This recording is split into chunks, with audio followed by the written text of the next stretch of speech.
The other thing I want to talk about is race, you know. So there are some interesting quotes there I found from the documents, which you have to read it in order to believe it. So one of the doctors was called, local doctors, was called David Galloway, and he said the Chinaman is the most insanitary of mortals. So comments like this are made by the doctors all the time. So after you read something like this, you have a lot less respect for, doctors, at least European doctors. Galloway said again in the same year, Straits and China-born Chinese had a wonderful degree of resistance. Because why? They live in the city, they are exposed to the tuberculosis germ, unlike people who live in the countryside like Malays, Indians, and Japanese. Of course, this is totally nonsense because maybe the Straits Chinese, yes, but with the China-born Chinese, most of them were peasants anyway, and they should not have this degree of resistance. Now, the idea of resistance is actually not an arbitrary idea, but a theory that was very popular at the time called the theory of racial immunity and resistance, meaning each race would have a certain degree of immunity and resistance because of their degree of development, So, for example, Galloway elaborated in 1928, he kind of ranked the different races in Asia, in Singapore specifically. The most unprotected were the Malays, then the Japanese, Agrarian Chinese, some Indian races, notably Sikhs.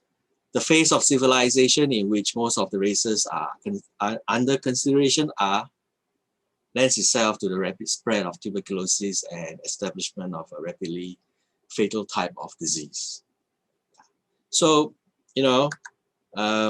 and all that sounds very extreme, but it comes from surveys and tabulations like this. So the table here, which appears in Simpson's study, in 1902, the tuberculosis deaths. So he splits up into races: Europeans, Eurasians, Chinese, Malays, Indians, others, which is almost like our CMIO. And then he subdivides them into Chinese and into males and females. Such a table may seem very innocent, but actually it's deeply political because it shows that you are also dividing the people you are ruling into certain races.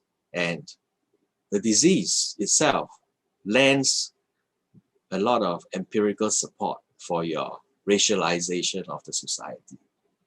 Yeah. And if you think about it, this categorization makes absolutely no sense, because what are the factors that affect tuberculosis? It's not race. It is really your income, your background.